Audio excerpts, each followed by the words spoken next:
শ্রীমদ্ ভাগবত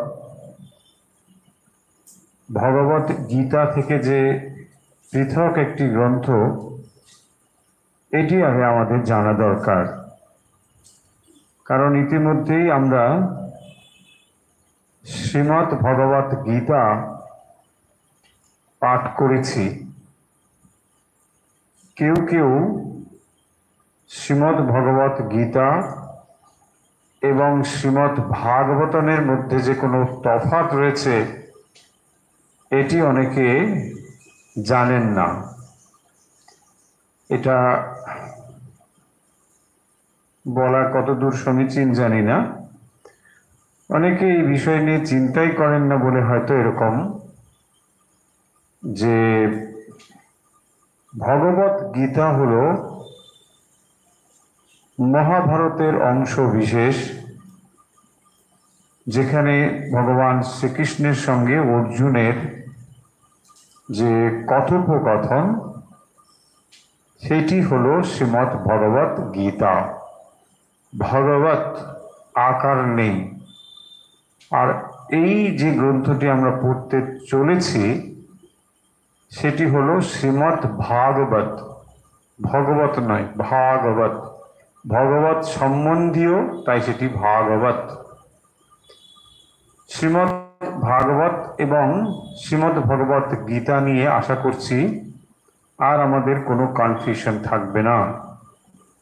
কারণ অনেক জায়গায় দেখি মানে এইভাবেই সেটা লেখা হয়, শ্রীমদ্ ভাগবত গীতা। এও বড় পিকুলার লাগে দেখতে। শ্রীমদ্ ভাগবত মানে ভাগবত ভগবত সব একই। দয়া করে যারা এই ধরনের বিষয়গুলো জানছেন ভালো করে বুঝে বুঝে, তারা আশা করি ভবিষ্যতে এই ধরনের জিনিস করবেন না। এতে একটা জিনিস হয় যে মূল জিনিস থেকে তো আমরা দূরে চলে যাই, মানে আসল যে টেক্সট সেগুলো থেকে আমরা সরে যাই। আরেকটা জিনিস হয় যে যথার্থ শাস্ত্র পাঠ যে আমাদের ভেতরে কমে যাচ্ছে, এগুলো কিন্তু তার প্রমাণ। তাই অনেক সময় আমরা দেখি যে যারা তথাকথিতভাবে ভাগবত পাঠ করেন, এখন এটা প্রফেশন, একটা ভাগবত পাঠ করা একটা প্রফেশন, আপনারা অনেকেই জানেন। সেখানেও মানে আমার সন্দেহ আছে যে কতটা গভীরে গিয়ে তারা এই জিনিসগুলো আলোচনা করেন বা বলেন। যাই হোক, আমরা এই গ্রন্থটি পড়ব, তার সম্বন্ধে একটু আমাদের জানা দরকার, তারপরে আমরা বিষয়ে আসব। তাহলে এটা আমরা প্রথম পরিষ্কার বুঝে নিলাম যে শ্রীমদ্ ভাগবত এবং শ্রীমদ্ ভগবত গীতা দুটো কিন্তু সম্পূর্ণ আলাদা শাস্ত্র। একটিতে ভগবান শ্রীকৃষ্ণের সঙ্গে অর্জুনের কথোপকথন রয়েছে, আর অপরটি হলো যেটি মহাপুরাণ শ্রীমদ্ ভাগবত, সেটি মহামুনি ব্যাসদেবের রচনা। তার মধ্যে ভগবানের লীলা কথা এবং আরো অনেক কাহিনী এর মধ্যেই আমরা পাব। শুধু কাহিনী পাবো তা নয়, যেমন আমরা কাহিনী বা কথা পাবো, একই রকম ভাবে আমরা কিন্তু এর মধ্যে যে তত্ত্ব, সেও কিন্তু কম পাবো না, অনেক রয়েছে। এখন এই শ্রীমদ্ ভাগবত সম্বন্ধে আমাদের অনেকের ধারণা, সকলে নিশ্চয়ই বলবো না, যে এটি একটি মোটামুটি গল্পের বই। এখানে অনেক গল্প টল্প রয়েছে, বেশ মজা, ভালোই লাগবে। আসলে ধারণা তৈরি হওয়ার পেছনে একটা কারণ আছে আমাদের। কারণ হলো, যতটুকু এই গ্রন্থটির প্রচার রয়েছে, মানে শ্রীমদ্ ভাগবতের প্রচার রয়েছে, তা ভাগবত সপ্তাহ বলে অনেক জায়গায় এটা হয়। এক সপ্তাহ ধরে টানা ভাগবত পাঠ হয়। আর সেখানে কিছু ভক্তিমান মানুষ হাতে দুর্বা আর আতচ্ছাল নিয়ে বসে থাকেন, পাঠ শেষ হলে পরে শান্তি শান্তি বলে চলে আসে। এইগুলো কিন্তু শ্রীমদ্ ভাগবতের আসল বিষয় নয়। দুর্ভাগ্য হচ্ছে এইগুলোই আমাদের সবাই জেনে ফেলেছি যে ভাগবত মানে ওই রকম ওখানে গিয়ে একটু বসতে হবে আর দুহাত তুলে একটু মাঝে মাঝে হাইট তুললে যেমন একটা হয়, এটা পরিবর্তন হয়, একটু কিছু হলো টলো, তারপরে খাওয়া দাওয়া ভোজন টোজন বেশ বিরাট একটা প্রসাদের আয়োজন, একটু হাত টাত তুলে নাচন টাচন, এইগুলো মোটামুটি একটা ধারণা। সবাই বলছে না, কিন্তু একটা রাফলি ধারণা আমাদের এরকম আছে যে ভাগবত মানে হচ্ছে এইরকম একটা ব্যাপার। এটা ভক্তি টক্তির ব্যাপার, একটু গল্প টল্প আছে, কিছু কাহিনী, বাস এই এক সপ্তাহ ধরে মোটামুটি এই করলেই হয়ে গেল। এবারে মনে রাখতে হবে এটা কে রচনা করেছে। এই শ্রীমদ্ ভাগবত রচনা করেছেন আর কেউ নয়, স্বয়ং ব্যাসদেব, মহামুনি ব্যাসদেব। এবং এই মহাপুরাণটি ব্যাসদেব পুত্র শুকদেব তিনি এটি প্রচার করেছেন বা এই জ্ঞান সবার সামনে এনেছেন। আর এর প্রেক্ষাপটটা কি? রাজা পরীক্ষিত মাত্র আর 7 দিন বেঁচে থাকবেন এবং তারপরেই তিনি নিশ্চিত মৃত্যুর মুখে পতিত হবেন। সেই সময়ে এই মহাপুরাণ বলা হচ্ছে। এই কথাগুলো তাৎপর্য হলো যে যখন আসন্ন মৃত্যু কোনো মানুষকে এই কথা শোনানো হচ্ছে, তখন নিশ্চয়ই তার মানে গল্প শোনার জন্য আর অবসর নেই, এটা আমরা বুঝে নিতে পারি। তাই যারা আমরা মনে করি যে এটা একটা মোটামুটি গল্প বই, তারা একটু হয়তো হতাশ হবেন, কিন্তু এর মানে এই নয় যে গল্প নেই। কাহিনী এখানে রয়েছে, অনেক কাহিনী রয়েছে, কিন্তু এটা কাহিনীটা এর মূল উপজীব্য বিষয় নয়। এইগুলোই হচ্ছে আমাদের আসলে এক একজনের মনের অবস্থা আমাদের এমন, আমরা শাস্ত্রগুলোকেও ঠিক এমন করে মনে করি যে শাস্ত্র মানে এরকম। এর মধ্যেও অনেক গভীর কথা রয়েছে, বেদ বেদান্তের নির্যাস রয়েছে এর মধ্যে। শুধু তাই নয়, আমরা যদি চূড়ান্ত বেদান্তের কথা বলি, সেই বেদান্তের কথাও কিন্তু এই শ্রীমদ্ ভাগবতে রয়েছে। এর ভেতরে যে ভক্তির কথা নেই তা নয়, ভক্তির একটি প্রামাণ্য গ্রন্থ বললে শ্রীমদ্ ভাগবতকে কম বলা হয়। অত্যন্ত ভক্তিশাস্ত্রের যে সমস্ত শাস্ত্রগুলোকে প্রামাণ্য গ্রন্থ বলা হবে, নিঃসন্দেহে তার ওপরের দিকে স্থান হবে এই শ্রীমদ্ ভাগবতের। কিন্তু তার মানে এটা যেন আমরা না বুঝি যে এখানে কেবল ওই ভক্তি আছে, মানে যেটাকে আমরা ইমোশন বলে বুঝি। ভক্তিটাকে আসলে আমরা অনেকটা সময় না ইমোশন বলে বুঝি। ভক্তি এবং ইমোশনের মধ্যে তফাৎ আছে। ইমোশন আমাদের একটা ভাব, কিন্তু সেটা হচ্ছে জড় বস্তুকে অবলম্বন করে যে ভাব, সেটা ইমোশন। আর ভক্তি হলো ভগবানকে কেন্দ্র করে যে ভাব, সেটাই হবে ভক্তি। তফাৎ এখানে। ইমোশন অনেক রকম হতে পারে, কিন্তু সেই ইমোশন যদি জড় জগতের বিষয় নিয়ে হয়, সে খুব একটা বেশি মূল্য নেই। ভগবানকে নিয়ে যে ইমোশন, তাকেই বলা হবে ভক্তি।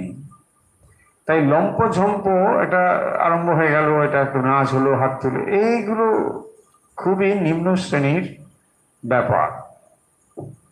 তাই আমরা যদি না বুঝে আসলে ওইগুলোকে ভক্তি বলে মনে করি, তাহলে বড় ভুল করে ফেলবো। সেই জন্য এই কথাগুলো বলছি। কারোর ভাবে আঘাত দেওয়া উদ্দেশ্য নয়। উদ্দেশ্য হচ্ছে মানে আমরা যেন মানে হিরে খুঁজতে গিয়ে কাঁচটাকে হিরে না ভেবে বসি, আসল জিনিসটা জানতে হবে। আর এই লম্পঝম্প ইত্যাদির সুবিধে হচ্ছে যে খানিকটা মনে হবে যে মন বোধহয় উপরে উঠে গেল, কিন্তু এর বিপদ হচ্ছে মন খুব দ্রুত নিচে নেমে যেতে পারে। স্বামীজি বারবার সেই জন্য বলেছেন যে ভক্তি এমন একটি ভাব, পবিত্র ভাব, সেটি যদি আমাদের ভেতরে ঠিকভাবে না তৈরি হয়, তাহলে এই জড়জগতের বিষয়ে যেমন আমরা বিষয়ে নিয়ে আনন্দ অনুভব করি, এটা খানিকটা ওই রকমই হয়ে যাবে। সেই জায়গাগুলো কিন্তু আমাদের পরিষ্কার থাকতে হবে। তাহলে শ্রীমদ্ ভাগবত এই গ্রন্থটি হলো পুরাণ গ্রন্থ। আমরা আগে আপনাদের বহুবার বলেছি যে আমাদের মোটামুটি যে গ্রন্থগুলোকে আমরা শাস্ত্র গ্রন্থ বলে বলি, তার আদি হচ্ছে বেদ, উপনিষদ। বেদের নির্যাসকে আমরা উপনিষদ বলি বা বেদান্ত বলি। আর বেদ তো আমরা বললাম যে যেটা অপৌরুষেয়, সেগুলো কিন্তু রচনা করা নয়, এটা ভালো করে মনে রাখবো। বারবার বলেছি, বেদ হলো ভগবানের জ্ঞান রাশি, কিন্তু সেটা কোনো রচিত ব্যাপার নয়। আর তার পরবর্তী সময়ে যে আমরা পুরাণ কাহিনী পাচ্ছি, এগুলো কিন্তু রচনা। তাই ব্যাসদেব এটা রচনা করেছেন। ব্যাসদেব এটা রচনা করেছেন। ব্যাসদেব অনেক কিছু কাজ করেছেন, আমরা সকলে জানি। তার মধ্যে এই কাজটি, অর্থাৎ এই শ্রীমদ্ ভাগবত রচনা করেছেন তিনি একেবারে অন্তিমে। যখন অন্যান্য কাজ বা অন্যান্য পুরাণ আদি তার রচনা হয়েছে, কিন্তু তখনও তার ভেতরে একটি অশান্তি রয়েছে যে এত কিছু গ্রন্থ রচনার পরেও আমার অন্তরে যেন কিছু একটা অপূর্ণতা, হাহাকার বা শূন্যতা রয়েছে। এবং সেই শূন্যতা আসলে ভক্তির শূন্যতা। সেই ভক্তি যদি ঠিকভাবে হৃদয়ে প্রস্ফুটিত না হয়, তাহলে যতই তিনি সৃষ্টি কাজ করুক না কেন, সাহিত্য সৃষ্টি, রচনা ইত্যাদি, তার অন্তর কিন্তু পরিপূর্ণ হতে পারে না। তাই ভক্তি হচ্ছে সেই রস বা মাধুর্য যা ভক্তের হৃদয়কে পরিপূর্ণভাবে পূর্ণ করে দিতে পারে, কানায় কানায় পূর্ণ করে দিতে পারে। এবং সেই রস আস্বাদন করলে পরে এই জড়জগতের যে রমণীয় বস্তু বলে আমরা যে সমস্ত বস্তুকে ভাবি বা চিনি, তার থেকে মন খুব সহজেই এই ভক্তি শাস্ত্রের দিকে বা ভগবানের দিকে চলে আসতে পারে। আমরা পড়ব এই শাস্ত্রেই, ভাগবতেই শ্লোকে রয়েছে পরপর। সেখানে বলা হয়েছে যে আপনার মনের অন্যান্য বিষয়ের যে আকর্ষণ, সেই আকর্ষণগুলো কিন্তু কমে যাবে। তাহলে ভেবে দেখুন এই শাস্ত্রটি পড়া উচিত হবে কিনা। মানে যেখান থেকে আপনি রস পেতেন, সেই রসগুলো কিন্তু এখন আর ভালো লাগবে না। তাহলে এটা সবার ক্ষেত্রে ভালো নাও হতে পারে। কারণ এই জগৎটাকে আমরা যদি পরিপূর্ণভাবে ভোগ করতে চাই, ভাগবত বলছেন যে তুমি জড়জগতের যে আনন্দ অনুভব করো, যে সুখ, তার থেকে এ সুখ অনেক অনেক উচ্চ দরে। এবং এই রস তুমি একবার যদি অনুভব করতে পারো, তাহলে তোমার মন আর জড়জগতে কিছুতেই যাবে না। এমন এর মধ্যে উপাদান রয়েছে। ধীরে ধীরে আমরা সেই বিষয়গুলো দেখব যে এর মধ্যে কি রয়েছে। তাহলে পুরাণ হচ্ছে বেদ উপনিষদের যে নির্যাস, তারই প্রতিফলন পাবো আমরা পুরাণের মধ্যে। কিন্তু এগুলো সরস কাহিনী যুক্ত, এর সঙ্গে উপাখ্যান রয়েছে, কাহিনী রয়েছে, এবং তার ভেতর দিয়েই সেই বেদের কথাগুলো, উপনিষদের কথাগুলো এসেছে। তাহলে এর মধ্যে যেমন কাহিনী রয়েছে, একই রকম ভাবে জ্ঞানও রয়েছে, গভীর তত্ত্ব কথা রয়েছে।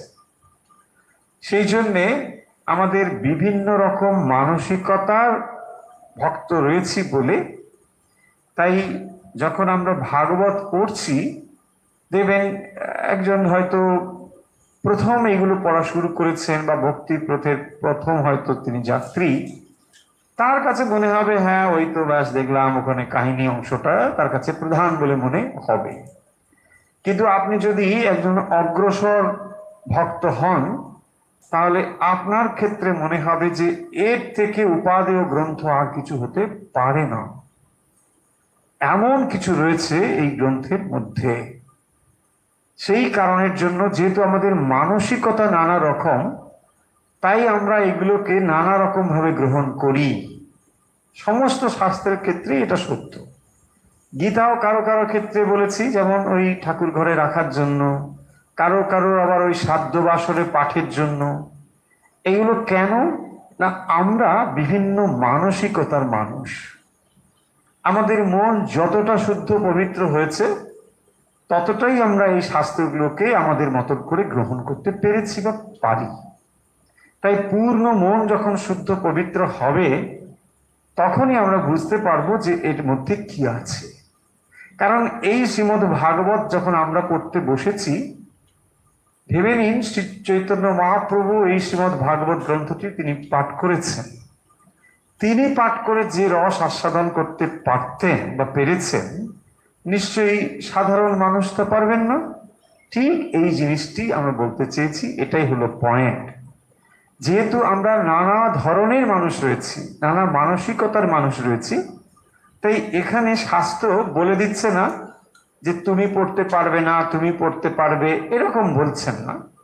এখন বই সবার ক্ষেত্রে অ্যাভেলেবেল, সবাই আমরা বইটা পড়তে পারি, কিন্তু এর ভেতরের যে আসল নির্যাস বা রস সকলেই কিন্তু আমরা গ্রহণ করতে যে পারবো এমন গ্যারেন্টি নেই। বলছি যদি আপনার না মনে হয়, সবার উপাদান এখানে রয়েছে, যদি আপনার মনে হয় যে বেশ কঠিন জিনিস, তাহলে আপনার ক্ষেত্রে যেটা সহজ মনে হচ্ছে বা এর যে স্টোরি পোর্শন, লীলা কথা, আপনি সেগুলোই ভালো করে মন দিয়ে বুঝুন, তাহলেই চলবে। আর যদি মনে হয় যে না, আমি আরো একটু ভেতরে গিয়ে এগুলো আস্বাদন করতে পারি, নিশ্চয়ই ওয়েলকাম, চলে আসুন। কারণ আপনার মনের অবস্থাটা আপনি ছাড়া আর কেউ ভালো বলতে পারবে না, তাই না? যেমন ধরুন একটা উদাহরণ দিলে জিনিসটা পরিষ্কার হয়ে যাবে। রবীন্দ্রনাথের গল্প মানে 5-6 ছেলেমেয়েরাও পড়ে, আবার ওই গল্পটা পিএইচডি করার সময় পড়ছে কেউ, কারণ ওইটার উপরে সে ডক্টরেট করছে, হতে পারে। তার মানে দুটো লেভেলের পড়া তো একরকম হবে না। এখানে ও কেবল কাহিনীটা পড়ে, আর ওখানে ও রবীন্দ্রনাথকে পড়ে। রবীন্দ্রনাথ কোন স্টাইলে লিখেছে, রবীন্দ্রনাথ শুধু বলছি না, যে কোনো সৃষ্টি কাজের ক্ষেত্রে ওইটা উদাহরণটা হতে পারে, যে সেখানে তিনি কিভাবে এটাকে উপস্থাপন করছেন, কিভাবে লিখছেন, কি মনস্তত্ত্ব তার ভিতরে প্রকাশিত হয়েছে, সেই গভীরতা জিনিসটি কিন্তু ক্লাস 5-6 ছেলেমেয়েরা জানতে পারবেন না। তাই তাদের কাছে মনে হবে এটা অত কিছু নয়, এটা জাস্ট একটা গল্প, আমরা দেখেছি এখানে এই গেল ওই গেল সেই গেল। ঠিক এক্স্যাক্টলি আমাদেরও এইরকম মানসিকতার স্তর বিন্যাস রয়েছে। তাই অনেকে দেখবেন পুরো পড়লাম, ওটা ভালো লাগলো না, ভালো লাগলো না তার কারণ কিন্তু ওটা খারাপ তা নয়, খারাপ হচ্ছে মানে আমাদের মনের অবস্থা অনুযায়ী। এটাই হচ্ছে ব্যাপার। দেখবেন কথামৃত অনেকে পড়ে, ও কথামৃত ও তো দেখলাম খালি একই কথা, তার মানে ওটা একটা ওপর ওপর পড়া আর কি, মানে ঠিক ওটা হয়নি, ইচ্ছে হয়নি, একটু দেখেছে কেউ বলেছে, আচ্ছা ওইদিকে পড়লো 2 পাতা, এদিকে 2 পাতা, ঠিক আছে এ রেখে দিয়েছে। আর এই কথামৃত দেখুন, একটা উদাহরণ শুধু বলছি, তাহলে এই কথামৃত গ্রন্থ শ্রীরামকৃষ্ণের শরীর যাওয়ার পর থেকে আজ পর্যন্ত সারা পৃথিবীর কত মানুষ এই গ্রন্থ পড়েছে এবং পড়ে চলেছে এবং পড়বে, এবং সেখান থেকেই তারা জীবনের আলো খুঁজে পেয়েছেন, জীবন দর্শন খুঁজে পেয়েছেন। ফলে এই গ্রন্থগুলোই তো সেই গ্রন্থ, কিন্তু এক একজনের উপর এটা বিশেষ কোনো প্রভাব বিস্তার করতে পারছে না। এটাই মেডিসিন, দেখুন একই মেডিসিন, সব রোগীর উপরে কাজ করে না একই রকম, তাই না? ঠিক একই রকম ভাবে তার মানে আমাদের অবস্থাটা যেরকম তখনই এটা কাজ করবে। যতটা আপনি নির্মল হতে পেরেছেন, যতটা আপনার মন পবিত্র হতে পেরেছে, ততটাই এটা হবে। যেমন দেখবেন, উদাহরণ দেওয়া হয় যে লোহা এবং চুম্বক। লোহার ওপরে যদি মাটি কাদা মাখানো থাকে, তাহলে তার যে চুম্বক তাকে আকর্ষণ করবার যে ক্ষমতা থাকা সত্ত্বেও লোহাকে সে আকর্ষণ করতে পারছে না। তার মানে তো এই নয় যে চুম্বকের আকর্ষণ শক্তি কমে গিয়েছে, তা যায়নি, কিন্তু এটাকে সে গ্রহণ করতে পারছে না।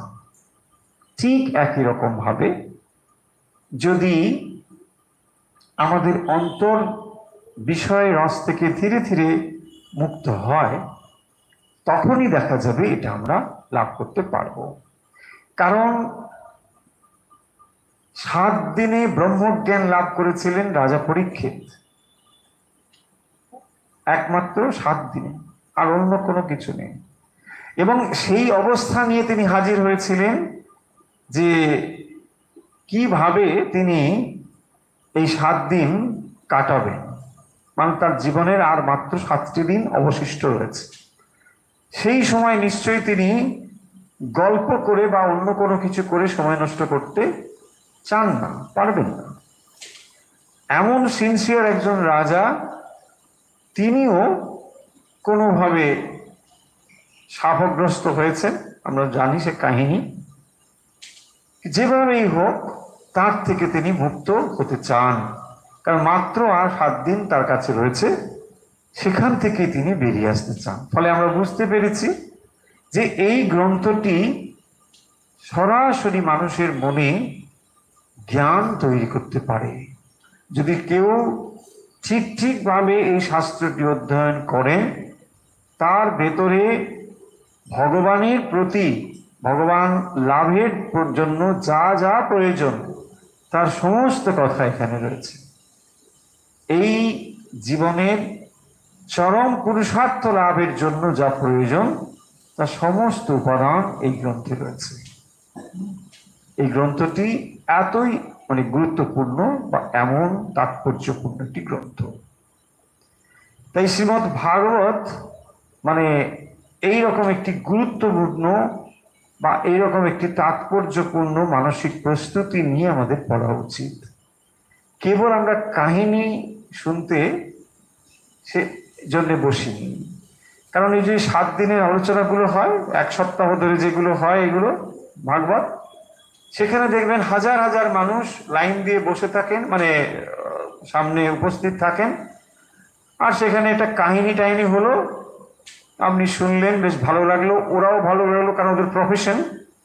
আপনাকে আসলে কি দিতে চান? 7 দিনে ব্রহ্মজ্ঞান? তা তো নয়, বা আপনার সেই প্রস্তুতি? তা তো নয়, তার প্রফেশন। সেই জন্য আপনি ওখানে গিয়ে খানিকটা বসে টসে এটা ভাগবত শুনে চলে এলাম। এই চলছে আমাদের সমাজে। মানুষ এটাকে এত নিম্ন শ্রেণীর একটা জিনিস করে ফেলেছে। ভাগবত হচ্ছে, ভাগবত পাঠ হচ্ছে, শুনে এলাম ভাগবত পাঠ হচ্ছে। কি হচ্ছে? ওখানে হচ্ছে সেটা কাহিনী বললো, একটা গল্প বললো, তারপরে হয়তো একটা সুর দিয়ে ওখানে একটা ঝংকার তুললো, আমি বারে বাপ কি একটা হলো। আসল জায়গা থেকে কিন্তু আমরা সরে যাচ্ছি। এই হচ্ছে আমাদের পরিস্থিতি। তার কারণ হচ্ছে কিনা আমরা চিন্তা করার জিনিসগুলোকে হারিয়ে ফেলছি, চিন্তা করার ক্ষমতা এখন হারিয়ে ফেলছি। আমরা চিন্তা করতে পারি না, এত অগভীর জিনিসগুলো নিয়ে আমরা রয়েছি যে কোনো থটফুল কোনো কিছু জিনিস যদি আমাদের কাছে আসে, তখন সেগুলো আমাদের কাছে খুব একটা গুরুত্ব পায় না। এইসব নানা রকম কারণ থাকার ফলেই এগুলো চলে এসেছে। তাই ঠিক ওইভাবে আমরা যাব না। আপনারা একটু অগ্রসর হলেই বুঝতে পারবেন যে এর ভেতরে আসলে বেদ বেদান্ত ছাড়ার কিছু নেই। পূর্ণভাবে বেদান্তের কথাই এখানে রয়েছে, পূর্ণ উপনিষদের জ্ঞানই এর মধ্যে রয়েছে। এবং সেই চরম জ্ঞানকে কাহিনী সংযুক্তভাবে কিভাবে পরিবেশন করা হয়েছে আমরা সেগুলোই একটু একটু করে পড়ব। তো এবারে আমরা এই যে মূল শাস্ত্র, মূল গ্রন্থটি এর শুরু যেভাবে হয়েছে, এর মধ্যে 18,000 শ্লোক আছে। আগে বলে নি, ভয় পাবেন না, 18,000 শ্লোক। হ্যাঁ, তো বিশাল একটি গ্রন্থ এটি। কিন্তু আমরা যেটি পড়ব সম্পূর্ণ সেই বিশাল গ্রন্থটির মধ্যে ঢুকবো না, হয়তো সবটা প্রয়োজনও হবে না। তার মধ্যে আমরা অংশ বিশেষ বেছে বেছে পড়ব, কিন্তু যে জায়গাগুলো পড়ব সেটা আমাদের খুবই গুরুত্বপূর্ণ, মানে প্রয়োজন হবে। এখন আমরা শ্রীধর স্বামীর যে বিখ্যাত মঙ্গলাচরণ শ্লোকটি আছে সেইটি আমরা পড়ে পাঠ শুরু করব। প্রত্যেক দিন এভাবেই যখন ভাগবত পাঠ করব তখন আমরা ওই শ্লোকটি পড়ব, এবং সেই শ্লোকটি সকলেই প্রায় জানেন, সেই জন্যই আমরা সেই শ্লোকটি বেছে নিলাম। শ্রীধর স্বামীর অনেক শ্লোক রয়েছে, শ্রীধর স্বামীর এর উপরে টিকা রয়েছে। সেই শ্রীধর স্বামীর টিকার আমরা একটি শ্লোক প্রায় সকলেই জানেন। শ্লোকটি হলো মূকং করতি বাচালম। এই শ্লোকটি সবাই জানেন, এটিকে আমরা মঙ্গলাচরণ শ্লোক বলে ধরে নিচ্ছি। যদিও প্রথম স্কন্ধের প্রথম অধ্যায়ের যে শুরু হয়েছে শ্রীমদ্ ভাগবত, সেখানেই মঙ্গলাচরণ রয়েছে, কিন্তু আমরা এই শ্লোকটিকেই মঙ্গলাচরণ শ্লোক বলে পাঠ শুরু করব। ওম মূকং করোতি বাচালম পঙ্গুং লঙ্ঘয়তে গিরিম यत्कृपातमहं वन्दे परमानन्दमाधवम्। শ্রীমদ্ ভাগবত এর প্রথম স্কন্ধে প্রথম অধ্যায়ে যে শ্লোকটি দিয়ে এটি শুরু হয়েছে, আমরা সেইটি আজকে পড়া শুরু করব।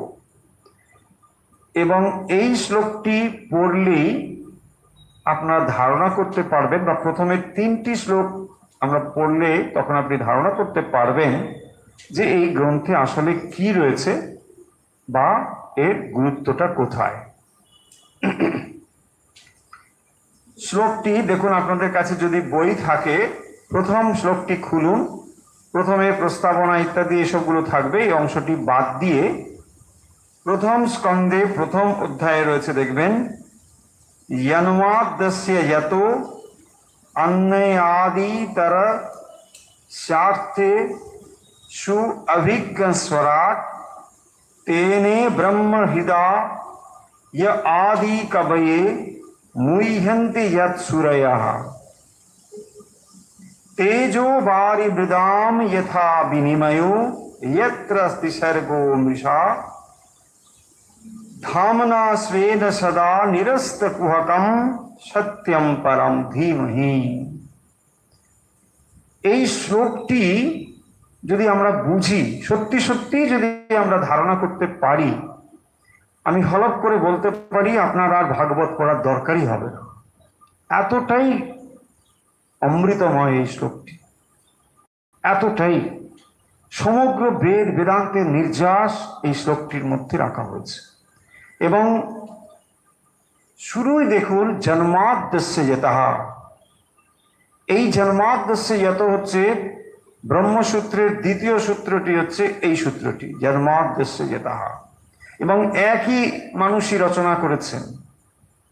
ব্যাসদেব এটিও লিখেছেন, ব্যাসদেব ব্রহ্মসূত্রও লিখেছেন। দেখুন তাহলে ব্যাসদেব যিনি ব্রহ্মসূত্র অদ্বৈত বেদান্তের ন্যায় প্রস্থান রচনা করেছেন, সেই তিনি এই শ্রীমদ্ ভাগবত রচনা করছেন। কারণ অন্তরে ভগবানের প্রতি যে পরম প্রেম বা ভক্তি, সেইটি তিনি এই গ্রন্থে প্রকাশ করেছেন। এবং তার অন্তর এটির জন্যই শূন্য ছিল। একদিন নারদ এসে তাকে বললেন, এবং তারপর তিনি তার কথাতেই এই গ্রন্থ রচনা শুরু করেছিলেন। সে কাহিনী রয়েছে, সময় সময় যখন আসবে আমরা সেটা বলবো। একটানা কাহিনী না বলে আমরা পড়ব শ্লোক, প্রাসঙ্গিকভাবে কাহিনীও বলবো। প্রথম শব্দটি দেখুন, জন্মাদ্যস্য যতঃ। জন্মাদ্যস্য, জন্মাদি অস্য যতঃ। জন্মাদি, জন্মাদি মানে জন্ম, স্থিতি, মৃত্যু। জন্মকে আদি করে যেগুলো তাকে বলা হয়েছে জন্মাদি। জন্মাদি অস্য যতঃ, জন্মাদ্যস্য যতঃ। এবং সেটা কি? ওই যে শব্দ দেখুন আমরা বোর্ডে লিখেছি, সত্যম পরম ধীমহি। কারো কারো ধারণা যে শ্রীমদ্ ভাগবত মানে শ্রীকৃষ্ণের ব্যাপার, এখানে শ্রীকৃষ্ণই আছেন। এটা হচ্ছে একটু টেনে টেনে অর্থ করা, সাম্প্রদায়িক ছাপ এর মধ্যে পড়ে যায়। দেখুন এই শ্লোকটির মধ্যে বলা হয়েছে সত্যম পরম ধীমহি, একেবারে প্রথম শ্লোক। সত্যম পরম, পরম সত্যের ধ্যান করি। এখানে কোথাও নেই যে শ্রীকৃষ্ণের ধ্যান করি, নেই। কিন্তু মুশকিল হচ্ছে সম্প্রদায় যখন ঢুকে যাবে এর সঙ্গে, তখন দেখবেন এগুলো সাম্প্রদায়িক হয়ে যাবে। শ্রীমদ্ ভাগবত এরকম সাম্প্রদায়িক গ্রন্থ বলে অনেকে জানেন, কিন্তু তা কখনোই নয়, কখনোই নয়। সেই জন্য মনে রাখতে হবে এখানে এর মধ্যে ভগবান শ্রীকৃষ্ণের কথা রয়েছে, আমি অস্বীকার করছি না, কিন্তু তার মানে এই নয় যে ব্যাসদেব বলছেন তুমি শ্রীকৃষ্ণের ধ্যান করো, তা বলছেন না। পরম সত্যম ধীমহি, সেই পরম সত্যের তুমি ধ্যান করো। তাকে তুমি কৃষ্ণ বলতে পারো, তাকে তুমি অন্য কোনো নাম দিতে পারো, তাতে কিচ্ছু এসে যায় না। এবং সেটি হচ্ছে সত্যম পরম ধীমহি, সেই পরম সত্যের আমরা ধ্যান করছি। কি? তার আগে কথাগুলো দেখুন, জন্মাদ্যস্য যতঃ।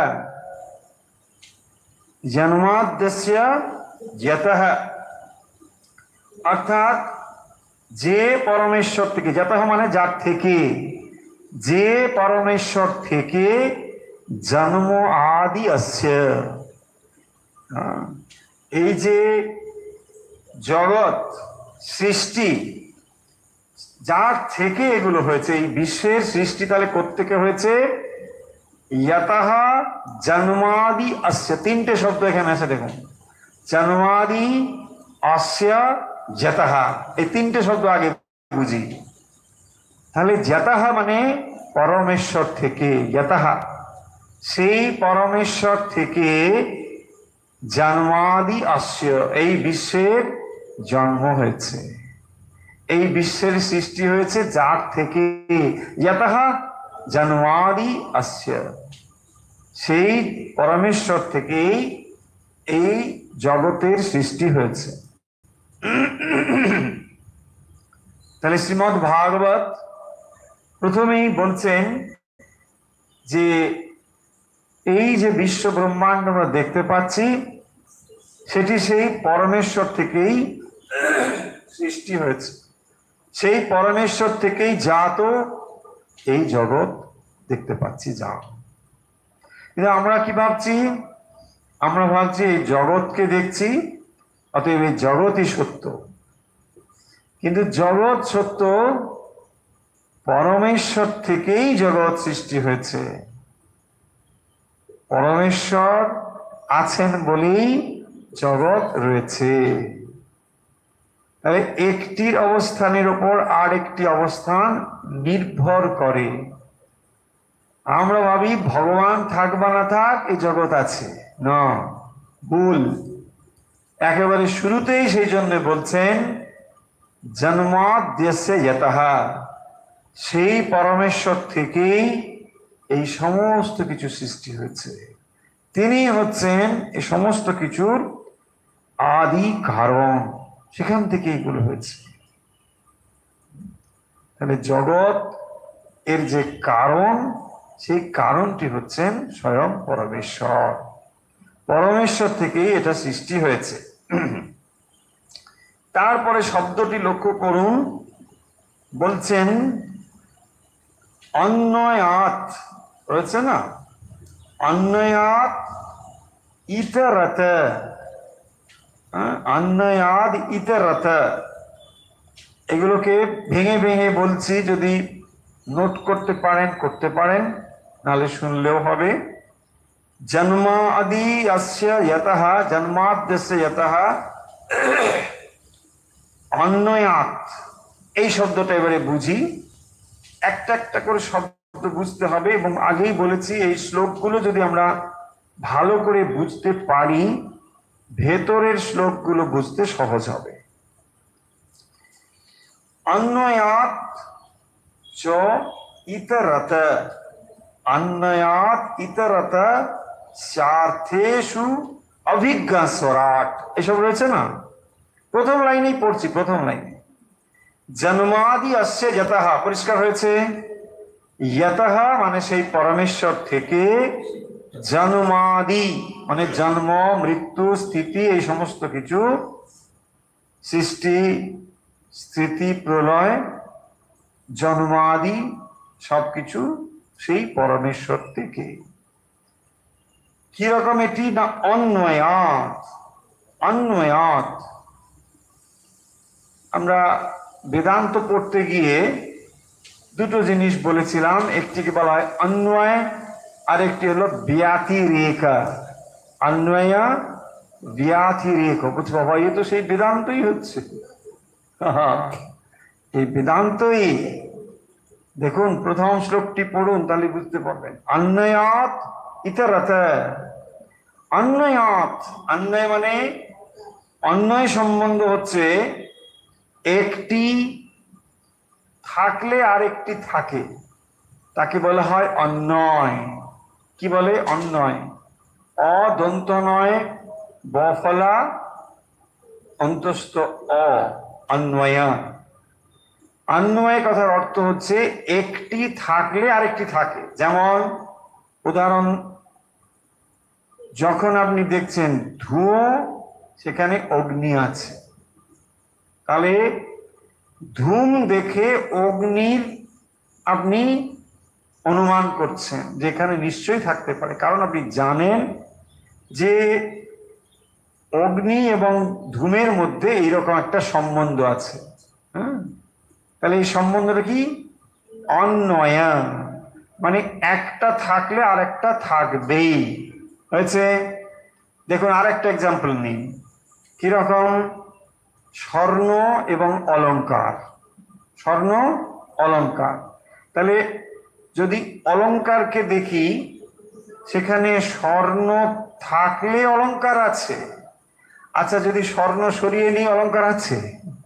হ্যাঁ, বলছে না সোনার হারের সোনারটা নিয়ে নি, হারটা আমাকে দিন, তাই না? সোনার হারের সোনাটা আপনি নিন, হারটা আমাকে দিন, হবে? কেন হবে না? না, সেখানে একটির অবস্থান আর একটির উপর নির্ভরশীল, তাই না? তাহলে যত সময় পর্যন্ত সোনা রয়েছে, মানে সোনার হার, তত সোনা থাকতে হবে। তার মানে কি? একটির উপর একটি নির্ভরশীল। যদি এ আর বি দুটো জিনিস হয়, তাহলে এটা আছে তো ওটা আছে, এ আছে তো বি আছে, এই রিলেশনটাকে বলা হয় অন্বয়। কি বলা হবে? অন্বয়। তার মানে জগৎ আছে তো ঈশ্বর আছেই আছে, একটা ছাড়া একটা হবে না। হয়ে গেল? এমনি এটা হতে পারে না। যেমন সোনার হার আছে কিন্তু সোনা নেই, এটা হতে পারে না।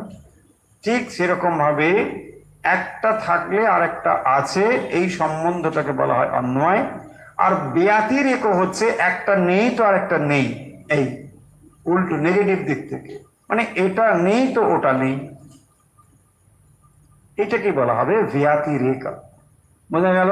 তাহলে ধুঁয়ো নেই মানে তো অগ্নি নেই, অগ্নি নেই তো ধূম নেই, এইটাই দুটো রিলেশন। এখানে যখন একটা নেই তো আর একটা নেই, এই যে সম্বন্ধ, তাহলে জন্মাদ্যস্য যত অন্যয়াত ইতরতশ্চার্থেষু অভিজ্ঞ স্বরাট। সন্ধি বিচ্ছেদ করলে এইরকম মানে দাঁড়াবে। দেখুন, ইতরত হেতু ইয়তঃ অস্য, তারপরে বলেছেন জন্মাদি, আগে বললাম যে পরমেশ্বর থেকে, এবং তিনি হচ্ছেন কিরকম অভিজ্ঞ এবং স্বরাট। এই শব্দটি এবারে বুঝবো। অভিজ্ঞ মানে হচ্ছে জ্ঞানবান। কে? সেই পরমেশ্বর যিনি হচ্ছেন, পরের লাইনে বলবেন সত্যম পরম ধীমহি, সেই সত্যম, সেই পরম সত্য, সেই পরম সত্যেরই আমরা ধ্যান করছি, যিনি অভিজ্ঞ, যিনি জ্ঞানবান, যার মধ্যে জ্ঞান রয়েছে। কেন না তিনি সচ্চিদ আনন্দ, তো সৎ চিত এবং আনন্দ চিত ঘন তিনি রূপ, সেই জন্য তার মধ্যে অভিজ্ঞ এই শব্দ বলা হচ্ছে। ইয়তঃ জন্মাদি অস্য, এই বিশ্বের যার থেকে সৃষ্টি হয়েছেন সেই পরমেশ্বর, তিনি হচ্ছেন অভিজ্ঞ। তিনি অভিজ্ঞ মানে জ্ঞানবান। বোঝা গেল?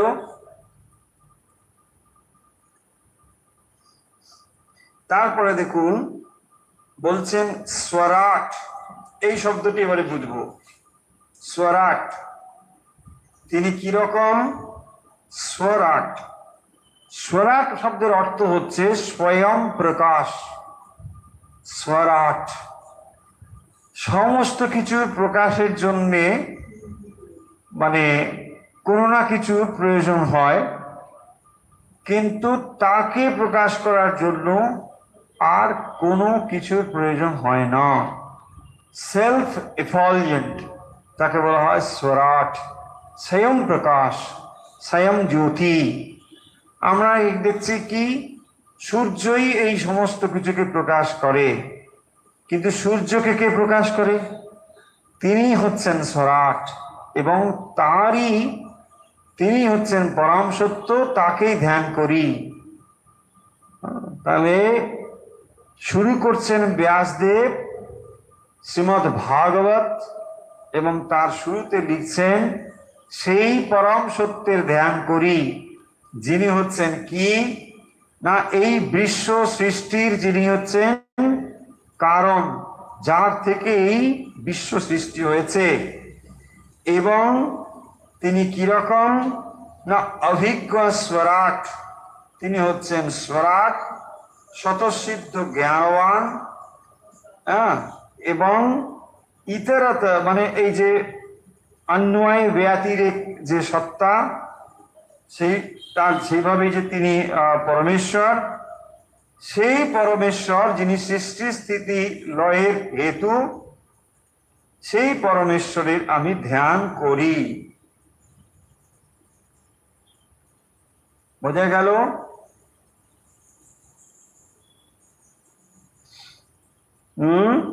জন্মাদ্য, প্রথম লাইনটা দেখি, জন্মাদ্যস্য যত অন্যাদি ইতরতশ্চার্থেষু অভিজ্ঞ স্বরাট। হয়েছে? তাহলে অর্থেষু মানে কার্যে, अन्वयात् कारण रूपे सत्वारूपे, जन्माद्यस्य यतः अन्वयादि इतरतश्चार्थे अभिज्ञ स्वराट। পরিষ্কার হয়েছে? পড়তে পারছেন ভালো করে? আমি আবার পড়ে দিচ্ছি। জন্মাদ্যস্য যত अन्वयादि इतरतश्चार्थेषु अभिज्ञ स्वराट। চ অর্থেষু, অর্থেষু মানে কার্যেষু, অর্থ মানে কার্য, এই যে কার্য থেকে কারণ, তাহলে এই জগৎটি হচ্ছে তার কার্য, এবং তিনি হচ্ছেন জগৎ কারণ, সেই পরমেশ্বর যিনি সৃষ্টি স্থিতি লয়ের কারণ, যার থেকে এই সমস্ত কিছু উদ্ভূত হয়েছে, এবং যিনি জ্ঞানবান, এবং যিনি স্বরাট, যাকে প্রকাশ করতে হয় না, যিনি স্বয়ং প্রকাশিত হয়েছেন। এই বিশ্ব ব্রহ্মাণ্ড যার প্রকাশে প্রকাশমান হয়েছে। আপনি যখন এই জগৎকে দেখেন, কোনো না কোনো আলোকের দ্বারাই তাকে দেখছেন, কোনো একটা বস্তুকে তাই দেখেন। কিন্তু সেই আলোককে কে প্রকাশিত করে? সেই আলোককে সেই স্বরাট পরমেশ্বরী প্রকাশ করেন। যেমন আমরা দেখি যে সূর্য বিশ্ব ব্রহ্মাণ্ডকে প্রকাশিত করেছে, কিন্তু সূর্যকে কে প্রকাশিত করে? সেই পরমেশ্বর, তাকেই বলা হয় স্বরাট। স্বরাট শব্দের অর্থ হলো এই। দেখুন তাহলে জন্মাদ্যস্য যত অন্যাদি ইতরতস্যাত্তেষু অভিজ্ঞা স্বরাট, এইখানে এসে থামতে হবে। কিভাবে পড়তে হবে? এভাবে, জন্মাদ্যস্য যত অন্যাদি ইতরতস্যাত্তেষু অভিজ্ঞা স্বরাট। তেনে ব্রহ্ম হৃদাজ আদিকবয়ে মুহ্যন্তি যৎ সূরয়ঃ, এইখানে থামতে হবে। হ্যাঁ, এরকম হচ্ছে এই ছন্দটা।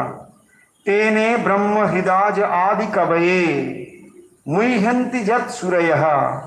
দেখুন এরপরের লাইনে এবারে যাই। প্রথম লাইনের অর্থ বোঝা হয়েছে। জন্মাদ্যস্য যত, যার থেকে এই জগৎ সৃষ্টি হয়েছে, এবং তিনি হচ্ছেন অর্থেষু অভিজ্ঞ স্বরাট, তিনি জ্ঞানবান এবং তিনি হচ্ছেন স্বয়ং প্রকাশ স্বরাট। তারপরে দেখুন, তেনে ব্রহ্ম হৃদয় আদি কবয়ে মুহ্যন্তি যৎ সূরয়ঃ। আদি কবয়ে, আদি কবি কাকে বলা হয়? স্বয়ং ব্রহ্মা হচ্ছেন আদি কবি। আদি কবি বাল্মীকিকেও বলা হয়। আদি কবি এখানে ব্রহ্মাকে বলা হচ্ছে। ব্রহ্মা যিনি এই জগৎ সৃষ্টি করেছেন, সেই সৃষ্টিকর্তা ব্রহ্মা, তো তিনি হচ্ছেন আদি কবি। বাল্মীকিকেও আদি কবি বলা হয়, এবং তার ভেতরে যে কবিত্বের প্রকাশ হয়েছিল আদি কবি বাল্মীকির ভেতরে, সেখানেও দেখবেন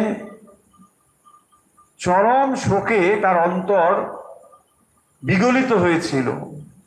সেই ক্রৌঞ্চ মিথনের কাহিনী আমরা জানি, এবং সেখান থেকেই বাল্মীকির অন্তর শোকান্বিত হয়েছিল, শোকগ্রস্ত হয়েছিল, এবং তারপরেই তিনি তার সেই শোককে কাব্যে প্রকাশ করেছিলেন ছন্দে। এই রকম শোকই হচ্ছে বড় বড় সৃষ্টির মূলে। যেমন শ্রীমদ্ ভগবত গীতা আমরা পেয়েছি, সেখানেও অর্জুনের মনে চরম শোক বা বিষাদ এসে হাজির হয়েছে, এবং তাই দেখবেন শ্রীমদ্ ভগবত গীতা তৈরি হয়েছে। আবার শ্রী শ্রী চণ্ডী যদি দেখেন, সেখানেও দেখবেন রাজা মানে সুরথ আর সমাধি বৈশ্য, এরা দুজনেই মানে চরম আঘাত পেয়েছেন। রাজা সুরথ তার প্রজাদের তিনি সন্তানের মতো প্রতিপালন করতেন, অথচ সেখান থেকেই রাজ সিংহাসন থেকেই তিনি বিতাড়িত হয়েছেন, হয়ে মনের দুঃখে এসে হাজির হয়েছেন মেধস ঋষির কাছে। আবার সমাধি বৈশ্য তিনিও তার পরিবার থেকে, পরিবারের প্রিয়জন মানুষদের কাছ থেকে তিনিও বিতাড়িত হয়ে উপস্থিত হয়েছেন, এবং এই শোক থেকে কি করে মুক্তি পাওয়া যায়, তাই সেখানে মেধস ঋষি তাদেরকে দেবীর আরাধনার কথা বলে শ্রী শ্রী চণ্ডী শুরু হয়েছে। আবার দেখুন একই রকম ভাবে এই যে ভাগবত আমরা পড়ছি, সেই ভাগবতেও ব্যাসদেবের মনে চরম অশান্তি, যে তিনি এত কিছু রচনা করার পরেও মনে শান্তি পাচ্ছেন না। সেখান থেকে এই ব্যাসদেবের যে রচনা শ্রীমদ্ ভাগবত এটি শুরু হয়েছে। আবার রাজা পরীক্ষিত, যিনি এই ভাগবত কথা শুরুর পেছনে যার কাহিনী, সেই রাজা পরীক্ষিত দেখুন মানে অত্যন্ত ভালো রাজা, ন্যায় নীতিপরায়ণ রাজা। তিনি প্রজানুরঞ্জন তার কাজ, প্রজাকে তিনি পালন করেন। কিন্তু দৈব দুর্বিপাকে, কলির প্রভাবে তিনি একটি মন্দ কাজ করে ফেলেছিলেন। ঋষির গলায় মরা সাপ ঝুলিয়ে দিয়েছিলেন, খুবই গর্হিত কাজ। এবং তখন তিনি সমাধিমগ্ন ছিলেন। রাজা স্বীকার করতে করতে তার আশ্রমে হাজির হয়েছেন এবং সেখানে গিয়ে তিনি বলছেন জল পান করবেন, কিন্তু তিনি তার কথার উত্তর দিচ্ছেন, দেবেনি বা কি করে, তিনি তখন সমাধিমগ্ন হয়েছেন। এবং তখন তিনি ক্রুদ্ধ হয়ে, যে রাজা, আমাকে তুমি সম্মান করলে না, আমি জল পানের জন্য তোমার কাছে এলাম আর তুমি নিরুত্তর থাকলে। এইরকম অবস্থায় তিনি অত্যন্ত ক্রুদ্ধ হয়ে ওঠেন এবং সেখানে ওই সাপটি তখন তিনি নিয়ে এসে তার গলায় জড়িয়ে দিয়ে চলে যান। তার পুত্র, এই ঋষির পুত্র কাছেই, সে তখন তার বন্ধুদের নিয়ে ওই পুকুরে ওইখানে স্নান টান করছিলেন এবং ছিলেন। যখন ফিরে এসে দেখলেন যে তিনি যোগ বলে, তিনিও কম যোগী নন, ঋষিপুত্র, তিনিও সব জানেন এবং সমস্ত কাহিনী তিনি তখন জানতে পারলেন যে এইভাবে এই ঘটনা ঘটেছে, বাবার প্রতি অত্যন্ত অন্যায় হয়েছে। তখন তিনি সেই মুহূর্তে অভিশাপ বাণী বলেছিলেন যে, যে রাজা করেছে, পরীক্ষিত রাজা, তুমি সর্পাঘাতে মারা যাবে। এবং এইটি রাজা পরীক্ষিত এত ভালো রাজা, কিন্তু এই মন্দ তার ভাগ্যে এসে জুটল। এবং এই অবস্থায় তিনি কি করবেন, কি সমাধান করবেন, কোনো কিছুই খুঁজে পাচ্ছিলেন না। তখন তিনি ওই ঋষিদের কাছে এসে নৈমিষারণ্যে, সেখানে তিনি অপেক্ষা করছেন কি করবেন। এবং তখনই দৈবক্রমে এই ঘটনা রয়েছে যে সুখদেব যেন সেখানে দৈবক্রমে হাজির হলেন, তার সেখানে যাবার কোনো কথা ছিল না। দৈবক্রমে তিনি যেন সেখানে হাজির হলেন, মহাজ্যোতি স্বরূপ। কিরকম তার বর্ণনা ভাগবতেই রয়েছে, অপূর্ব সেই বর্ণনা, যে তিনি যেন 16 বছরের যুবক এমন তার শরীর, কিন্তু না তিনি সন্ন্যাসী না তিনি গৃহী, তিনি উলঙ্গ যুবক। গৃহী হলে তার এক পোশাক আশাক একরকম, সন্ন্যাসী হলে তার পোশাক আশাক, কিন্তু সেই জন্যে তিনি না গৃহীর পোশাকে না সন্ন্যাসীর পোশাকে। এবং ওই অবস্থায় যখন সেখানে হাজির হয়েছেন, অন্যান্য যারা ঋষিমুনি সেখানে ছিলেন, তারা তাকে দেখে অভিভূত হয়েছেন যে ইনি কে, এইরকম জ্ঞানবান পুরুষ আমরা কোনোদিন এর পূর্বে দেখিনি। সবাই অবাক এবং সবাই তাকে শ্রদ্ধা করে তার পায়ে লুটিয়ে পড়ছে। তখন রাজা পরীক্ষিত, তার বুঝতে বাকি থাকলো না যে নিশ্চয়ই ইনি মহান কোনো ব্যক্তি হবেন। সেখানেই তিনি তখন তার কাছে প্রার্থনা করলেন, এইসব 7 দিন কি করে তিনি থাকবেন, কি করবেন, এই সব প্রশ্ন নিয়েই শুরু হয়েছে ভাগবত। আমরা আসবো সেসব কথা পরে পরে আসবো, কিন্তু যে কথাটি বলা, যে তাহলে এক চরম কষ্টের সময়, চরম দুঃখের সময় দেখুন এই গ্রন্থটি রচনা হয়েছে। যে মানুষের অন্তর যখন বিদীর্ণ হয় দুঃখে, শোকাহত হয় দুঃখে, সেই সময়ে এমন এক সৃষ্টি হয় যা বিশ্বে একটি মহান স্থান অধিকার করে রাখে। সেই রকমই শ্রীমদ্ ভাগবত, সেই রকমই শ্রীমদ্ ভগবত গীতা, সেই রকমই রামায়ণ আদি অন্যান্য গ্রন্থ। তাই এই গ্রন্থের এখানে যে বলা হয়েছে আদি কবয়ে, এবং এই আদি কবিকে তেনে ব্রহ্ম হৃদয় আদি কবয়ে মুহ্যন্তি যৎ সুরয়ঃ। তাহলে আদি কবি ব্রহ্মা এইটি প্রাপ্ত হয়েছিলেন, এই জ্ঞান প্রাপ্ত হয়েছিলেন কিভাবে? না হৃদয়, কার হৃদয়ে? না ব্রহ্ম হৃদয়। তাহলে এটা তাকে মানে এই জ্ঞান দেওয়ার জন্য তাকে অন্য কোনো মানে ক্লাস নিতে হয়নি। হৃদয়, তার সংকল্প থেকেই তিনি এটা জানতে পেরেছিলেন। ব্রহ্মের সংকল্প চিন্তা থেকেই এই জ্ঞান আদি কবির কাছে পৌঁছেছিল। আদি কবি মানে ব্রহ্মার কাছে এই জ্ঞান তিনি লাভ করেছিলেন।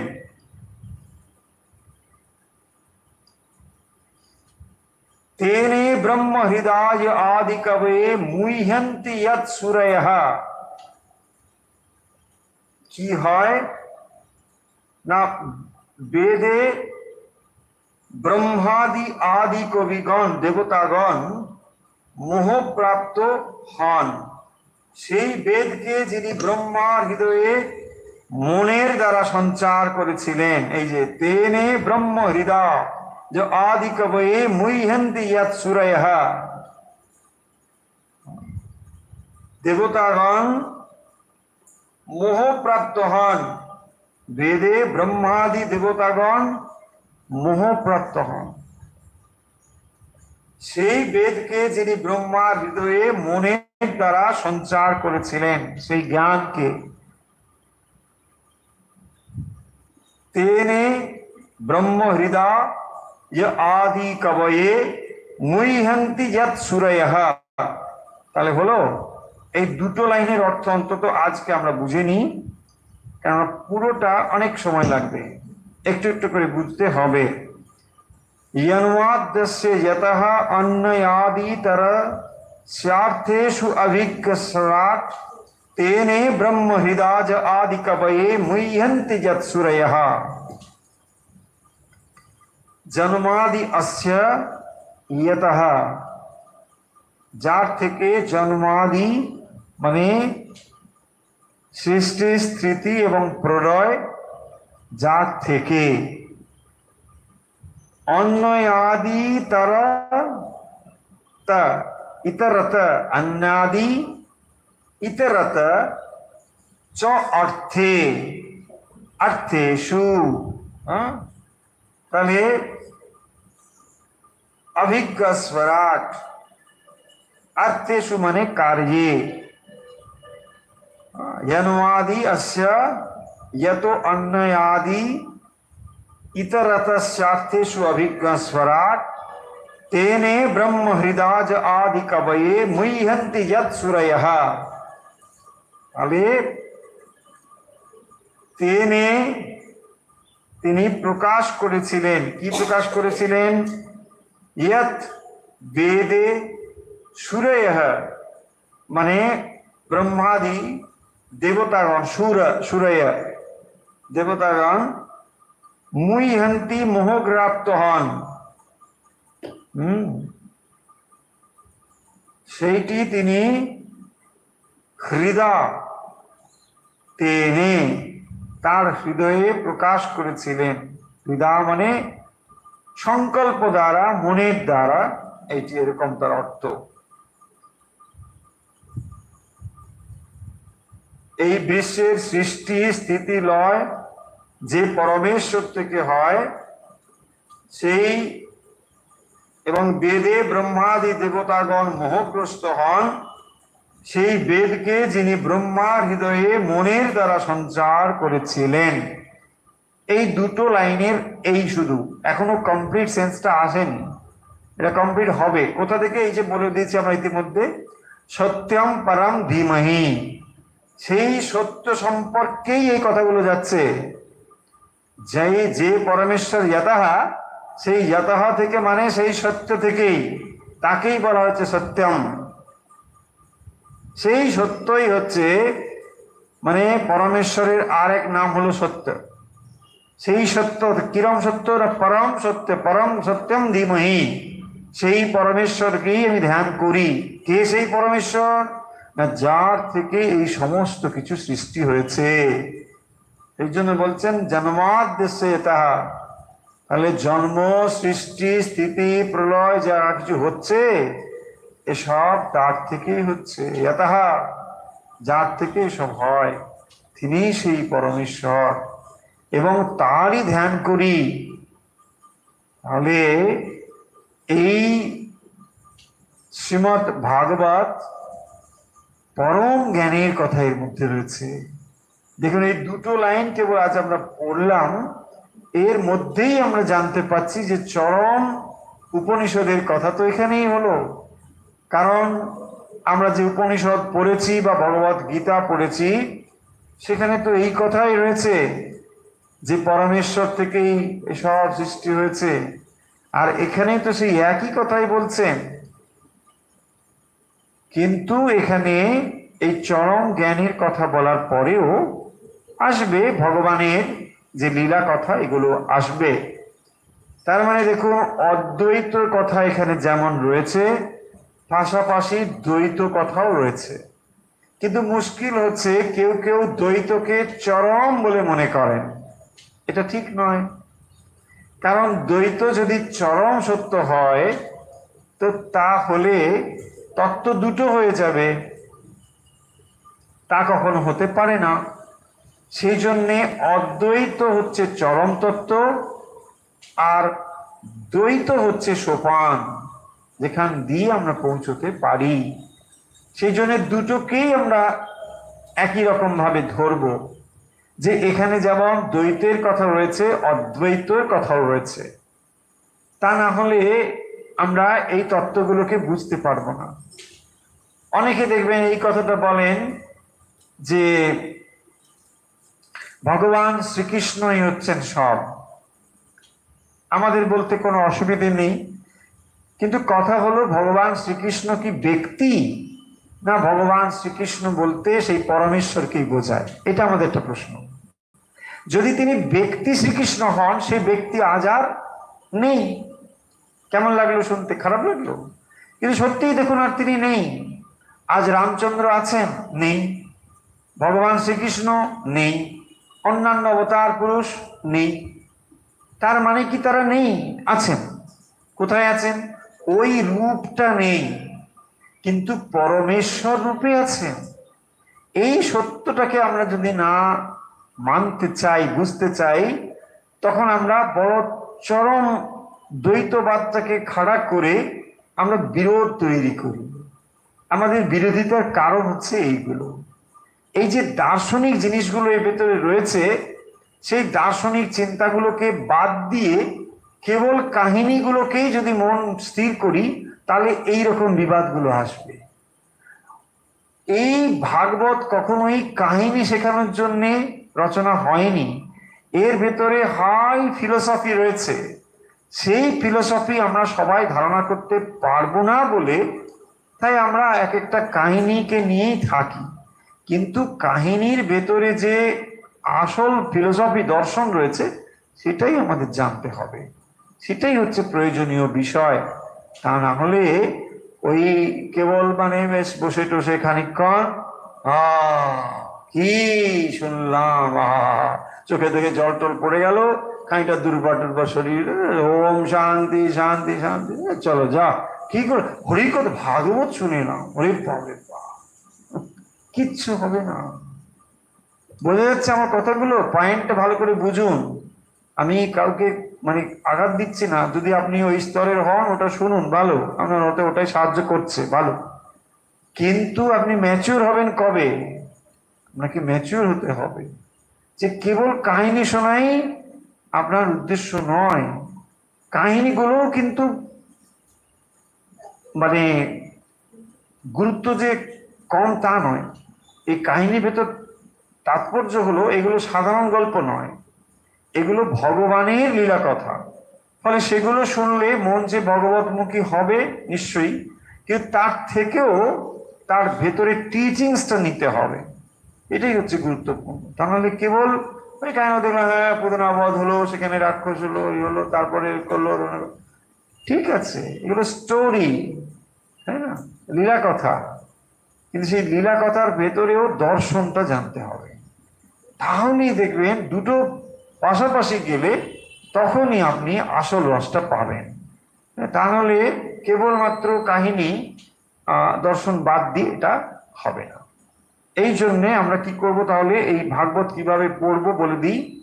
এইভাবেই আমরা পড়বো, আর কিছু কিছু আমরা পিডিএফ আপনাদের কাছে দেবো, যেগুলো দিলে আপনার এটা ফলো করতে সুবিধে হবে। আর পাশাপাশি এটাও জানিয়ে রাখি যে এটি একটি বেশ বড় গ্রন্থ, অনেক রয়েছে এখানে, কিন্তু অতটা আমরা দরকারও নেই। প্রধান প্রধান অংশগুলোকে এখানে বেছে বেছে আমরা আলোচনা করব, এবং যার দ্বারা আমাদের যে জ্ঞান এবং ভক্তি এ দুটোকে আমরা একসঙ্গে সংমিশ্রণ করতে পারবো। কারণ দেখবেন আমাদের আচার্য পুরুষ, অবতার পুরুষ যারা, তারাও কিন্তু যুগে যুগে এই সমস্ত গ্রন্থকেই অবলম্বন করেছেন, এবং এর দ্বারাই তারা নিজেরা যেমন জ্ঞান লাভ করেছেন, জগতে এই সমস্ত শাস্ত্রের প্রচারও করেছেন। তাই শ্রীমদ্ ভাগবত শাস্ত্রটিকে মানে একটা জাস্ট শাস্ত্র গ্রন্থ বলে ধরলে চলবে না। এটি হচ্ছে পরম রস, পরম আনন্দের শাস্ত্র। যদি এটাকে ঠিক ঠিকভাবে আমরা গ্রহণ করতে পারি, তাহলে এই জড়জগতের যত আনন্দের অনুভব হওয়া সম্ভব, তার থেকেও গভীরতর আনন্দের স্বাদ আপনি এখানে পেতে পারবেন, যদি সত্যি আপনার মন প্রস্তুত হয়ে থাকে। কারণ শ্রীমদ্ ভাগবত নিজেই এখানে বলবেন যে একেবারে রসপূর্ণ আনন্দের রস এখানে রয়েছে, এবং সেই ভগবানের লীলা কথার সঙ্গে এই যে দার্শনিক তত্ত্ব, এটিও কিন্তু এর সঙ্গে সঙ্গে যাবে। তাই এটা কেবলমাত্র মানে লীলা কথা বা গল্পের ক্লাস বলে ভাববেন না, ভাগবত ঠিক সেরকমও নয়। কিন্তু এটাকে আপনারা যেভাবে জানেন, সাধারণ মানুষের কথা বলছি, কারণ এটা জানার ওইটাই হচ্ছে একটা ব্যাপার, যে ওই 7 দিনের ভাগবত সপ্তাহ শুনেছেন অনেকে, কোথাও কোথাও হয় ভাগবত কথা বলে টানা 7 দিন চলে। এর থেকে হয়তো আপনাদের একটা অগভীর ধারণা হয়েছে, এটা সম্পূর্ণ ধারণা বলবো না, এটা অগভীর ধারণা। কিন্তু এটা কখনোই এরকম মানে গল্প শোনার মানে বই নয়। কেউ ভাবে এটা গল্পের আসর, সেখানে চলো একটু মজাই হবে, ভালোই লাগবে। কেউ কেউ লিখেছেন হোয়াটসঅ্যাপে যে হ্যাঁ অনেক দিন তো এইসব উপনিষদ হলো, এখন একটু যদি ভক্তি টক্তি হয়, তো ভক্তি হবে, কিন্তু এই ভক্তি মানে একেবারে ঝরঝর করে মানে রস পড়ছে আর আপনি বাটি ধরবেন আর পান করবেন, ব্যাপারটা এরকম ঠিক নয়। হ্যাঁ, এই রসটা বুঝতে গেলে একটু অন্য রসের থেকে বেরিয়ে আসতে হবে, তাই না? অন্য রসে যদি আমি ডুবে থাকি, তাহলে এই রস যেমনই হোক না কেন, এই রস আপনাকে কিছুই দিতে পারবে না। এটাই হচ্ছে ব্যাপার। এই যে আমরা শাস্ত্রগুলো থেকে মানে আনন্দ পাই না, তার কারণ হচ্ছে ওইটি যে মনটিকে আমরা কোথাও না কোথাও ডুবিয়ে রেখেছি। মনটাকে ডুবিয়ে রাখলে পরে মানে দেখুন, মনের কাছে চালাকি তো চলবে না। আপনি অন্যের কাছে খুব স্মার্ট হতে পারেন, কিন্তু যখন আপনি সিঁড়ি ভাঙতে যাবেন তখন বোঝা যাবে আপনার অবস্থাটা কি, তাই না? অপরের কাছে আপনি খুবই স্মার্ট, হ্যাঁ একদম, বলছেন বাপরে বাপ, কিছুই বোঝাই যায় না। হ্যাঁ, বোঝা যায় না, ওই যে সিঁড়ি ভাঙার সময় ওখানে আর স্মার্টটা চলবে না। এক্স্যাক্টলি। তো সেই জন্য মনের কাছে না এগুলো লুকোচুরি করা যাবে না। অন্য বিষয়ে মন দিয়ে রেখেছি বলেই এগুলো ভালো লাগছে না, এই হচ্ছে সোজা কথা। দেখুন না, জগতে আনন্দের জন্য এখন কত মানুষ আমরা ছুটছি, কিন্তু কে কোথায় ছুটছি? এই ভগবত রস পানের জন্য কি ছুটছি না। ভাগবত কথা এক জায়গায় হোক আর এক জায়গায় ষাঁড়ের লড়াই হোক, দেখবেন কত মানুষ কোথায় যায়। হ্যাঁ, তাই না? খুব স্বাভাবিক, এটাই ঘটবে। কারণ আমরা এই জড়জগতের আনন্দই বেশি চাই, এগুলো খুব বেশি মানুষকে আনন্দ দিতে পারে না, ওই জন্যই পারে না। অবশ্য পারে না বলি এটা ভালো, কারণ কখন কি এটা ঘটবে যে MA ক্লাসে হাজার হাজার মানুষ, মানে হাজার হাজার ছাত্র, আর ক্লাস 5-এ 2 জন, এটা কি হয়? কখনো হয় না তো, উল্টোটাই বরং হয়, তাই না? এটাই স্বাভাবিক। চলুন তাহলে